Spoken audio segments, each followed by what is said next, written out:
नमस्कार दोस्तों, हिंदी की चौपाल के नए वीडियो में आपका हार्दिक स्वागत है।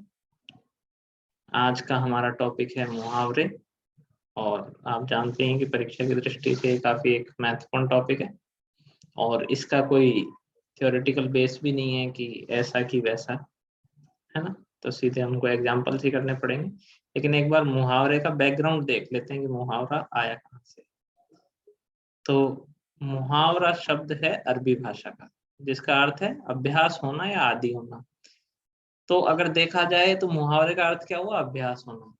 और मुहावरा अपन यूज किस पर्पस के लिए करते हैं कि किसी भाषा में कोई एक पर्टिकुलर वाक्यांश है जो अपने अर्थ में रूढ़ हो गया है, जिसको अपन कहते हैं ना योग रूढ़। तो रूढ़ हो गया है उस अर्थ में इसको यूज कर रहे हैं हम। और इसका खुद का मीनिंग है अभ्यास होना। तो इस प्रकार से देखो तो मुहावरा शब्द अपने आप में मुहावरा है, क्योंकि यह अपने सामान्य अर्थ को छोड़कर असामान्य अर्थ प्रकट कर रहा है।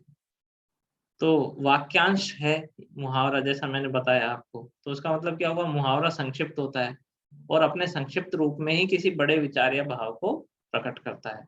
तो मुहावरे और लोकोक्ति में अंतर क्या हुआ कि लोकोक्ति अपने आप में कंप्लीट सेंटेंस होती है और जनरली उसके पीछे कोई दंत कथा, कोई कहानी टाइप चीजें होती है।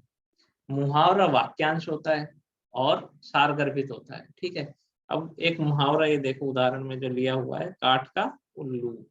काठ का उल्लू का अगर शाब्दिक अर्थ देखोगे तो क्या होगा कि एक ऐसा उल्लू जो लकड़ी से बना हुआ है। लेकिन जैसा अपने बात हो चुकी है कि मुहावरे का अर्थ कुछ और ही होता है।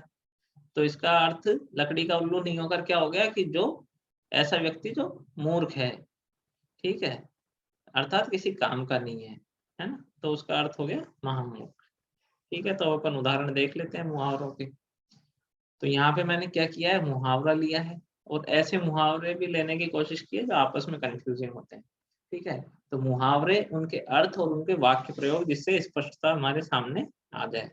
तो अंक में समेटना, अंक में समेटने का मतलब हुआ गोद में लेना या आलिंगन बद्ध करना। शिशु को रोता हुआ देखकर माँ का हृदय करुणा से भर आया और उसने उसे अंक में समेट लिया। तो ऑटोमेटिक समझ में आ रहा है कि अगर माँ शिशु को अंक में समेट रही है तो मतलब गोद में ले रही होगी। अंग अंग ढीला होना, बहुत थक जाना। सारा दिन काम करते करते आज अंग अंग ढीला हो गया है। मतलब अपन कहते हैं ना, आज तो कल पुर्जे ढीले पड़ गए। तो वो मुहावरा है अंग अंग ढीला हो जाना। अंडा सेना, घर में बैठकर अपना समय नष्ट करना। जैसे होता है ना, पेंगुइन होता है जो अपने बच्चों के ऊपर बैठ के और पूरी सर्दियां भूखे बिता देता है। या कोई भी पक्षी होता है जो अपने अंडों के ऊपर बैठ के उसको गर्मी देता है, लेइंग एग्स जिसको कहते हैं। तो अंडा सेना। निकम्मे ओमदत्त की पत्नी ने उसे घर में पड़े देखकर एक दिन कह ही दिया, यहीं लेटे लेटे अंडे सेते रहोगे या कुछ कमाओगे भी। मतलब जिस वाक्य में मुहावरा आ रहा है उसके हिसाब से अपनी क्रिया और काल का परिवर्तन कर लेता है। लोकोक्ति के साथ जनरली ऐसा नहीं होता है।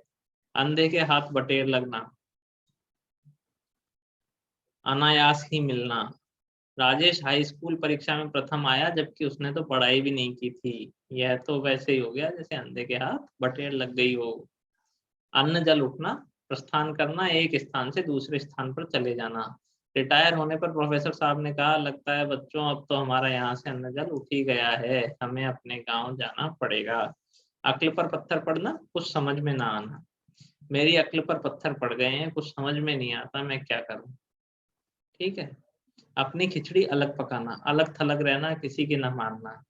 सुनीता की पड़ोसनों ने उसे अपने पास न बैठता देखकर कहा, सुनीता तो अपनी खिचड़ी अलग पकाती है, चार औरतों में नहीं जाती। या कह सकते हैं कि उत्तर कोरिया तो अपनी खिचड़ी अलग पकाता है, वह किसी भी अंतरराष्ट्रीय संगठन का सदस्य नहीं बनता। अक्ल के घोड़े दौड़ाना।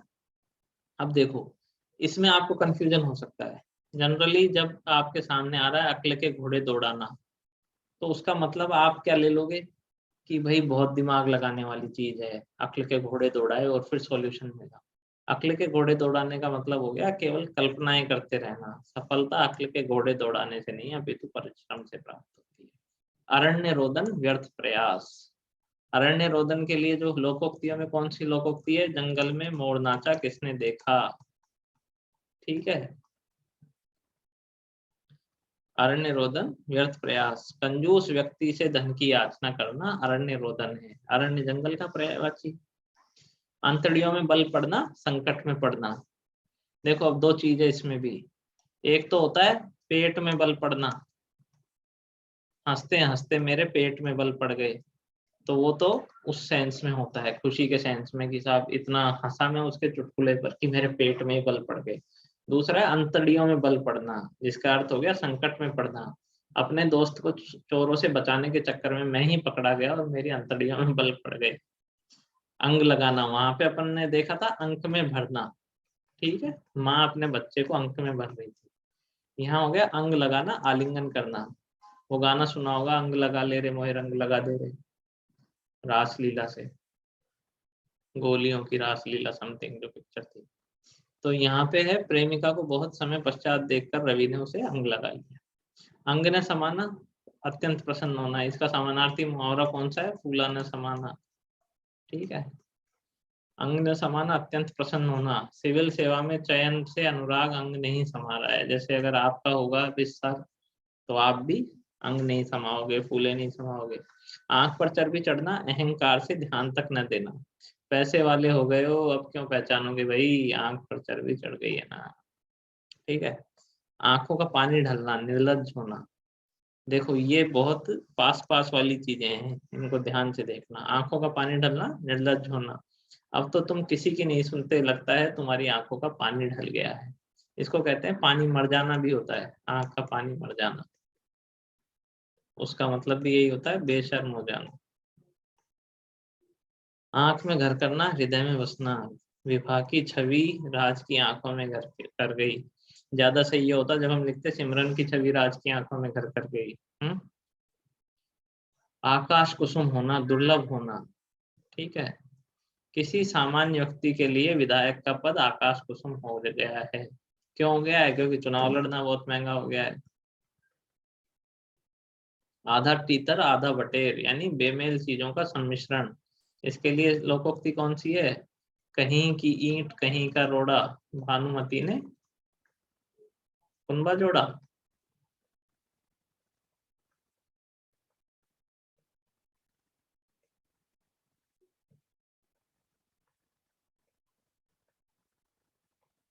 और इंग्लिश में इसके लिए क्या है? Pandora's box. तो आधा तीतर आधा बटेर। सुधीर अपनी दुकान पर किताबों के साथ साथ, देखो ये श्रृंगार गलत लिखा हुआ है, साज श्रृंगार का सामान बेचना चाहता है। अनिल ने उसे समझाया कि आधा तीतर आधा बटेर बेचने से बिक्री कम रहेगी। इन तिलों में तेल नहीं, किसी भी लाभ की आशा ना करना। कपिल ने कारखाने को देख सोच लिया कि इन तिलों में तेल नहीं। अभी इसका मतलब ये थोड़ी है कि तिल के तेल का कारखाना था, नहीं। जो भी, यानी उसका जो भी बिजनेस रहा होगा उससे उसको लाभ की आशा नहीं थी, तो इसलिए बैंक से ऋण लेकर बहन का विवाह किया। उल्लू बोलना, उजाड़ होना।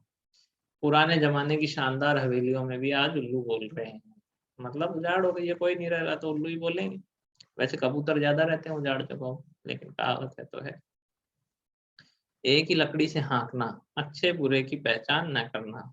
कुछ अधिकारी सभी कर्मचारियों को एक ही लकड़ी से हाँकते हैं। ऐसे अधिकारियों से आप मिलोगे भी और भगवान ना करे आप ऐसे अधिकारी बन जाओ। ओस पड़ जाना, लज्जित होना। ऑस्ट्रेलिया से एक दिवसीय श्रृंखला बुरी तरह हारने पर भारतीय टीम पर ओस पड़ गई। हालांकि अब ये पुराने जमाने की सी बात लगती, आजकल तो इंडिया सबको फोड़ता है, ठीक है। कलेजे पर पत्थर रखना मतलब धैर्य धारण करना। गरीब, और ये धैर्य खुशी से धारण नहीं किया जा रहा है, ये ध्यान रखना, मजबूरी में। गरीब और कमजोर श्यामा को गांव का चौधरी सबके सामने खरी खोटी सुना गया। ये भी अपने आप में मुहावरा है, खरी खोटी सुनाना, मतलब बुरा भला कह गया जिसको उसने कलेजे पर पत्थर रखकर सुन लिया। कड़ी का सा उबाल, यानी मामूली जोश। उत्सवों पर उत्साह कड़ी का सा उबाल बनकर रह गया है। कलेजे पर सांप सांप लौटना, ईर्ष्या से कुड़ना। भारतवर्ष की उन्नति देख चीन के कलेजे पर सांप लौटता है। कान में तेल डालना, चुप्पी साध कर बैठे रहना। कान खोलने अलग होता है, कान खोलना अलग है ना। कान में तेल डालने का मतलब चुप्पी साध कर बैठे रहना। राजेश से किसी बात को कहने का क्या लाभ, वह तो कान में तेल डाले बैठा रहता है। कुएं में भांग पड़ना, सभी लोगों की मति भ्रष्ट हो जाना, यानी सामूहिक रूप से जब कोई गलत कार्य हो रहा हो तो उसको कह देते हैं पूरे कुएं में ही भांग पड़ी हुई है। दंगों में तो ऐसा लगता है कि कुएं में ही भांग पड़ जाती है, क्योंकि आम आदमी की बुद्धि भ्रष्ट हो जाती है। ठीक है। कलम तोड़ देना, कलम तोड़ देना यहाँ पे वो वाला नहीं है जो जज फांसी की सजा सुना के कलम तोड़ देते हैं। यहाँ पे कलम तोड़ने का मतलब है प्रभावपूर्ण लेखन करना। वायस रॉय ने कहा कि महादेव लेखन में कलम तोड़ देते हैं। या प्रेमचंद मूर्धन्य साहित्यकार थे, अपने उपन्यासों में उन्होंने कलम तोड़कर रख दी है। ठीक है। कागजी घोड़े दौड़ाना, केवल लिखा पढ़ी करते रहना, मतलब केवल पत्राचार कर रहे हो, औपचारिकताएं पूरी कर रहे हो, कुछ काम का काम नहीं कर रहे। नौकरी चाहिए तो पहले अच्छी पढ़ाई करो, यूं ही घर बैठे कागजी घोड़े दौड़ाने से कोई बात नहीं बनने वाली। कौवे उड़ाना, बेकार के काम करना। जब से नौकरी छूटी हम तो कौवे उड़ाने लगे, सुमित ने अपने मित्र से अफसोस जाहिर करते हुए कहा। जरूर कहीं से ले ऑफ कर दिए गए होंगे प्राइवेट सेक्टर में। ठीक है। कंगाली में आटा गीला, अभाव में भी अभाव। रतन के पास इस समय पैसा नहीं है, मकान के टैक्स ने उसका कंगाली में आटा गीला कर दिया। तो इसमें अगर वैसे देखा जाए तो मुहावरे भावार्थी होते हैं, शब्दार्थ नहीं लिया जाता मुहावरों का। लेकिन यहाँ पे अगर आप शब्दार्थ भी ले लो तो भी बात ठीक है। कंगाली में आटा गीला, अगर कोई व्यक्ति पहले से गरीब हो और उसका आटा भी गीला हो जाए तो खाएगा क्या? नहीं। खाला जी का घर, जहाँ मनमानी चले, मनमानी करने की आदत छोड़ दो। कबीर का सुना होगा आपने, अगर नहीं सुना हो तो। कबीरा यह घर प्रेम का, खाला का घर नहीं। ठीक है। उन्होंने भक्ति के बारे में कहा है कि इतनी आसान नहीं है भक्ति की, कोई भी मुंह उठा के चला है। ठीक है। मनमानी करने की आदत छोड़ दो, क्योंकि यहाँ के कुछ नियम कानून हैं। इसे खाला जी का घर मत बनाओ। खून सफेद हो जाना, दया न रह जाना। प्रेमचंद की एक कहानी भी है जिसका टाइटल है खून सफेद, तो आप ढूंढकर पढ़ सकते हो उसको। तो उस पर अनेक हत्या और अपहरण जैसे अभियोग है, उसे जघन्य कृत्य करने में संकोच नहीं है, क्योंकि उसका खून सफेद हो गया है। अपन कहते हैं ना हर मनुष्य का खून लाल ही रंग का होता है, सब एक है। तो इसका मतलब जिसका खून सफेद हो गया वो औरों से अलग हो गया, अब वो मनुष्य नहीं रहा, है ना। गूलर का फूल, असंभव बात या अदृश्य होना। आजकल बाजार में शुद्ध देशी घी का मिलना गूलर का फूल हो गया। हो सकता है इसलिए बनाओ कि भाई गूलर में फूल नहीं आता हो या बहुत कम आता हो, मुझे आइडिया नहीं है, लेकिन ऐसा ही कुछ होता होगा। गढ़ो पानी पड़ना, बहुत लज्जित होना। कल्लू बहुत अकड़ रहा था, लेकिन सबके सामने जब साहब ने सुनाया तो उस पर गढ़ो पानी पड़ गया। घर फूंक तमाशा देखना, अपना नुकसान करके आनंद मनाना। घर फूंक कर तमाशा देखने वालों को कष्ट उठाना पड़ता है। हालांकि कबीर जी ने इसकी बिल्कुल उल्टी बात कही है। क्या कह रहे हैं वो कबीर जी? कबीर जी कहते हैं, कबीरा खड़ा बाजार में लिए लकुटी हाथ, जो घर फूंके अपना चले हमारे साथ। तो कहते हैं संसार की मोहमाया के घर को तो आप फूंक दो और भक्ति के पथ पर मेरे साथ चलो। हालांकि ऑफ द ट्रैक हो रहे हैं, लेकिन अब जब कबीर प्रेमचंद जैसों की बातें आ जाती है तो ऑफ द ट्रैक होना भी बनता है। घी के दिए जलाना मतलब खुशियां मनाना। भारत की जीत पर घर घर में घी के दिए जलाए गए। पृथ्वीराज की मृत्यु सुनकर जयचंद ने घी के दिए जलाए। घूरे के दिन फिरना, कमजोर आदमी के अच्छे दिन आना। इसको ऐसे भी कहा जाता है कि 12 बरस में तो घूरे के दिन भी फिरते हैं। आपको पता हो तो शादियों की रस्म में एक रस्म होती है, घूरा क्या होता है? घूरा होता है जहाँ पे कूड़ा करकट फेंका जाता है ना गाँव में, और जहाँ पे कचरे का ढेर इकट्ठा हो जाता है, उसको कहते हैं घूरा। तो शादी की रस्मों में एक रस्म ये भी होती है कि उसका भी पूजन किया जाता है। तो इसलिए कहावत है कि घूरे के दिन फिरते हैं। इसका अर्थ होता है कमजोर आदमी के भी अच्छे दिन आते हैं। विधवा ने मेहनत मजदूरी करके अपने बच्चों को पाला, बच्चे कामयाब हो गए और अच्छा कमा रहे हैं, तो सच है घूरे के दिन भी फिरते हैं। ठीक है। चांदी का जूता मारना, रिश्वत या घूस देना। आजकल सरकारी कार्यालयों में बिना चांदी का जूता मारे काम नहीं हो पाता। चांद पर थूकना, भले व्यक्ति पर लांछन लगाना। आजकल चल रहा है ना एपिसोड, किसी ने महात्मा गांधी को पता नहीं क्या क्या कह दिया, तो वो वैसा ही है। महात्मा गांधी की बुराई करना, चांद पर थूकना है। चींटी के पर निकलना, मरने के दिन आना। मतलब ये ऐसे है कि जब कोई आदमी ज्यादा होशियारी झाड़ता है लेकिन उसका कुछ लेना देना नहीं होता, तब कहते हैं आजकल तो चींटियों के पर भी निकल रहे हैं। इसका मतलब क्या है कि इसका अंत समय नजदीक ही है, किसी ना किसी के लपेटे में आएगा और निपट जाएगा। ठीक है। तो आजकल संजीव पुलिस से भिड़ने लगा है, लगता है चींटी के पर निकल आए हैं। चिराग तले अंधेरा, अपना दोस्त स्वयं स्वयं नहीं दिखाई देता। शाकाहार का उपदेश देते और घर में मांसाहारी भोजन बनता है, सच है चिराग तले अंधेरा। जीती मक्खी निकलना, जानबूझकर अन्याय सहना या कोई गलत बात को जानबूझकर होने देना। आप जैसे समझदार को जीती मक्खी निकलना शोभा नहीं देता। जी खट्टा होना, विरत होना, विरक्ति का भाव आ जाना कि अरे छोड़ो यार क्या है। पुत्र के व्यवहार से पिता का जी खट्टा हो गया। डेढ़ चावल की खिचड़ी पकाना, बहुमत से अलग रहना, राजेश सदा अपनी डेढ़ चावल की खिचड़ी पकाता है। तीन तेरह करना, पृथकता की बात करना। पाकिस्तान में अलगाववादी नेता पाकिस्तान को तीन तेरह करने की बात करते रहते हैं। दूसरी कहावत एक होती है, न तीन में न तेरह में। ठीक है, उसका मतलब ये होता है किसी से लेना देना ना रखना। ठीक है, तालू से जीभ न लगना, बोलते रहना। शीला की तो तालू से जीभ ही नहीं लगती, हर समय बोलती रहती है। यहाँ पे शीला की जगह अगर नवजोत सिद्धू कर देते तो भी ठीक ही रहता। तारे गिनना, रात को नींद ना आना, वो पंजाबी गाना सुना होगा, तारे गिन गिन रात को तेरी मैं तो जागा राता हूँ। ठीक है, तो तारे गिनना, रात को नींद ना आना। रघु राजीव की प्रतीक्षा में रात भर तारे गिनता रहा। किसी लड़की का नाम होता तो ज्यादा बेहतर होता।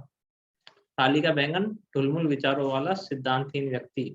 सूरज थाली का बैंगन है, उससे हमेशा बचकर रहना। दो नावों पर सवार होना, दुविधापूर्ण स्थिति में होना। कुछ भी, जैसे चीन और अमेरिका दोनों को एक साथ दोस्त बनाए रखने की कोशिश करना दो नावों की सवारी के समान है। ठीक है, जियोपॉलिटिकल। दांत काटी रोटी, घनिष्ठ मित्रता। किसी समय मुलायम सिंह और अमर सिंह की दांत काटी रोटी थी। दिन पहाड़ होना, कार्य के अभाव में समय गुजारना। जून के महीने में दिन पहाड़ हो जाते हैं, क्यों? क्योंकि दोपहर काटे नहीं कटती। दिनों का फेर होना, भाग्य का चक्कर होना। कल कोई ऐसा फल था, कोई गरीब था, उससे कोई बात नहीं करता था, आज सब कुछ उसके पास हो गया, तो सब उससे लिपटना चाहेंगे, तो दिनों का फेर हो गया। इसके लिए एक कहावत भी है, लक्ष्मी तेरे तीन नाम, परशा परसी परसराम। कि जो बेचारा ऐसे ही होता है गांव में, उसका अच्छा भला नाम होता है, किसी का नाम कालीचरण होगा तो भी लोग उसको कहेंगे कालू, और किसी का नाम अगर रेवड़ भी होगा और अगर वो पैसे वाला बन गया तो उसको फिर अरे रेवड़ मल दिया, ये हो जाता है। ठीक है, देवता पूछ कर जाना, घबरा जाना। पुलिस की पूछताछ से पहले ही नौकर के देवता पूछ कर गए। दूध के दांत न टूटना, ज्ञान में अनुभव न होना। इसका मतलब ये नहीं है कि आप 5 साल के बच्चे हो। दूध के दांत न टूटना मतलब प्रैक्टिकल फील्ड में ज्ञान की कमी होना। अभी तो तुम्हारे दूध के दांत भी नहीं टूटे और चले हो बड़े बड़े काम करने। पॉजिटिव सेंस में ऐसा हो जाता है, अभी तो उसके दूध के दांत भी नहीं टूटे और उसने इतने बड़े बड़े काम कर लिए। धूप में बाल सफेद करना, अनुभवहीन होना। मैं तुम्हारा मुकदमा जीत कर रहूंगा, ये बाल कोई धूप में सफेद नहीं किए हैं, आजकल वैसे भी हो जाते हैं। ठीक है, नुक्ताचीनी करना, छिद्रान्वेषण करना, 99 के फेर में पड़ना, धन संग्रह की चिंता में लगे रहना। ठीक है, 9 2 11 होना, भाग जाना। हम इसमें ये नहीं है कि 9 चोर थे, 2 पुलिस वाले आए और वो मिलके 11 हो गए। 9 2 11 का मतलब भाग जाना। नाक में नकेल डालना, वश में करना। ठीक है, नाव में धूल उड़ाना, ये अच्छा है। देखो, नाव में धूल उड़ाना, अब नाव पानी में रहती है तो वहां पे धूल कहाँ से आएगी? मतलब कोई इंटेंशनली लेके आया है तभी तो उड़ेगी ना नाव में धूल। तो व्यर्थ बदनामी। मेरे विषय में सब लोग जानते हैं, तुम बेकार में नाव में धूल उड़ाते हो। पानी उतर जाना, लज्जित हो जाना। ठीक है, उसकी आंख का पानी उतर गया। लड़के का कुकृत्य सुनकर सेठ जी का पानी उतर गया। पत्थर पर डूब जमना, अप्रत्याशित घटना होना। मैंने इंटर में हिंदी में विशेष योग्यता लाकर पत्थर पर डूब जमा दी। पानी में आग लगाना, असंभव कार्य करना। सम्राट अशोक ने लगभग पूरे भारत पर शासन किया, वह पानी में आग लगाने की क्षमता रखता था। फूंक मारना कहते हैं ना, पता नहीं किसने फूंक मार दी उसको। तो दो चीज होती है, तो फूंक सरकना, डर जाना, पीछे हट जाना। एक हो गई फूंक मारना, किसी को चुपचाप बहकाना। लीडर ने मजदूरों को पता नहीं क्या फूंक मार दी जिससे उन्होंने हड़ताल कर दी। बालू में से तेल लगा निकालना, असंभव को संभव कर देना। ठीक है, हथेली पर सरसों जमाना, बालू से तेल निकालना। बढ़ती महंगाई को देखकर यह कहा जा सकता है अब महंगाई को दूर करना बालू में से तेल निकालने के समान हो गया है। बछिया का ताऊ मूर्ख, काठ का उल्लू बछिया का ताऊ। भेड़िया धसान, अंधन कर्ण। हमारा गांव भेड़िया धसान का सशक्त उदाहरण। ठीक है, मन के लड्डू खाना, व्यर्थ की आशा पर प्रसन्न होना। मन के लड्डू खाने से काम नहीं चलेगा। यमराज का द्वार देखा ना, मरकर जीवित हो जाना, या ये मान लो कि मृत्यु के बहुत निकट पहुंचकर। जैसे अगर कोई व्यक्ति 15 दिन तक वेंटिलेटर पर रह के और फिर बच गया, तो वो यमराज का द्वार देखा है एक तरह से, है ना। लो लगाना, प्रेम में मगन हो जाना। सूफी संतों की खुदा से लो लग गई थी। या अमीर खुसरो ने खुदा से लो लगा ली थी, वैसी चीज हो गई। सांप छछूंदर की गति होना, असमंजस की दशा होना। राजा दशरथ की केकई के वचनों में फंसकर सांप छछूंदर जैसी गति हो गई थी। सब्ज बाग दिखाना, लालच देकर बहकाना।